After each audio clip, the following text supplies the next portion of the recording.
ప్రధాని మోదీ విధానాలు అతని పరిపాలన దక్షత నచ్చి తాను రాజకీయాల్లోకి వచ్చానని అన్నారు పల్లవి గ్రూప్స్ చైర్మన్ మల్కా కుమరయ్య.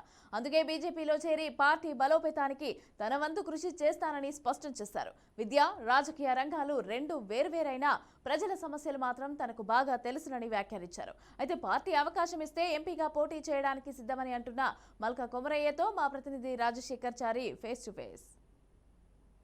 మనతో పాటు డిపిఎస్ స్కూల్కి సంబంధించినటువంటి చైర్మన్ మల్కా కొమరయ్య గారు మనతో పాటు ఉన్నారు. వాళ్ళని అడిగి తెలుసుకుందాం. కొమరయ్య గారు, ఎందుకు మీరు బీజేపీ పార్టీలో చేరారు?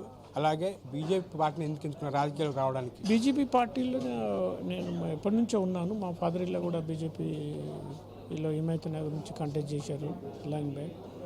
అప్పటి నుంచి నేను ఒక సింపథైజర్గా బీజేపీ అలైడ్ ఆర్గనైజేషన్తో పనిచేస్తూ వచ్చాము. ఇప్పుడు యాక్టివ్ పాలిటిక్స్లో ఉండాలని డిసైడ్ చేసుకున్నాము. అందులో భాగంగానే మన Malkajgiri constituency parliament constituency select చేసుకున్నాము. ఎందుకంటే నేను ఉండేది మల్కాజ్గిరి కాన్స్టిట్యున్సీ పార్లమెంట్ కాన్స్టిట్యున్సీలో, MLA constituency Secunderabad cantonment board. ఈ రాజకీయాలు, విద్యారంగం రెండు పూర్తి విభిన్నమైన సంబంధించినటువంటి రంగాలు. ఈ రెండింటిని ఎలా మీరు బ్యాలెన్స్ చేయగలుగుతారు? అంటే ఎడ్యుకేషన్ అనేది ఒక డివిజను, పాలిటిక్స్ అనేది ఒక సపరేట్ డివిజన్. పాలిటిక్స్ అనేది మనం పాజిటివ్ పాలిటిక్స్ పే చేస్తూ, ఇప్పుడు మన ఓల్డెన్ పాలిటిక్స్ డిఫరెంట్గా ఉండేది. బట్ ఇప్పుడు పాలిటిక్స్ కూడా అన్నీ మన ఈ ఎలక్ట్రానిక్స్ రంగం కానీ, మన డిజిటలైజేషన్ కానీ, డెవలప్మెంట్ కానీ, చాలామంది ఇప్పుడు న్యూ యూత్ పాలిటిక్స్లో వస్తున్నారు. చాలామంది మంచి వాళ్ళు ఉన్నారు. అయితే నేను రావడానికి రీజన్, నా ఇన్స్పిరేషన్ ఏంటంటే మోడీ గారు చేసే డెవలప్మెంట్. బీజేపీలో చేరిన మీరు ఎక్కడి నుంచే పోటీ చేయాలని భావిస్తున్నారు? Malkajgiri constituency, Malkajgiri parliament constituency. అంటే మల్కాజ్గిరి కాన్స్టిట్యున్సీ ఇప్పటికే బీజేపీలో చాలా ఉద్ధరణమైన నాయకులు, అగ్రనాయకులు పోటీ చేస్తున్నారు. అక్కడి నుంచి పోటీ పడుతున్నారు.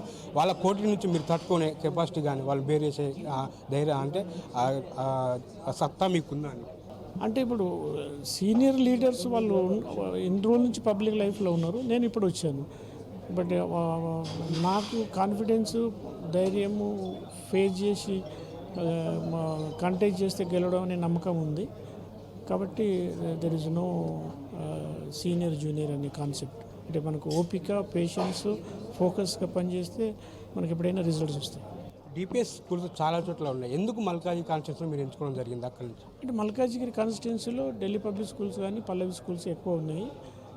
ప్లస్ నేను మహేంద్ర హిల్స్లో ఉంటా కాబట్టి అది మెయిన్ రీజన్ మల్కాజ్గిరి సెలెక్ట్ చేసుకోవడం. సీట్ అంటే మీకు టికెట్ ఇవ్వకపోతే ఏం చేస్తారు? టికెట్ ఇవ్వకుండా బీజేపీలో కంటిన్యూ అవుతాం, పార్టీకి సర్వీస్ చేస్తాం, మోడీ గారు చేసే పనులన్నింటికీ సపోర్ట్ చేస్తాం. ఇది డిపిఎస్ పబ్లిక్ సంబంధించినటువంటి చైర్మన్ మల్కా కుమరయ్య గారు చెప్పిన సందర్భం.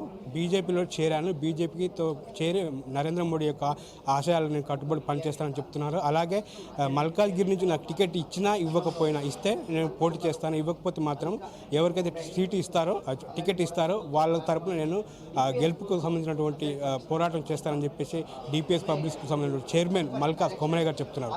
కెమెరామెన్ శ్రీకృష్ణతో రాజశేఖర్ చారి, హైదరాబాద్, బీఆర్కే న్యూస్.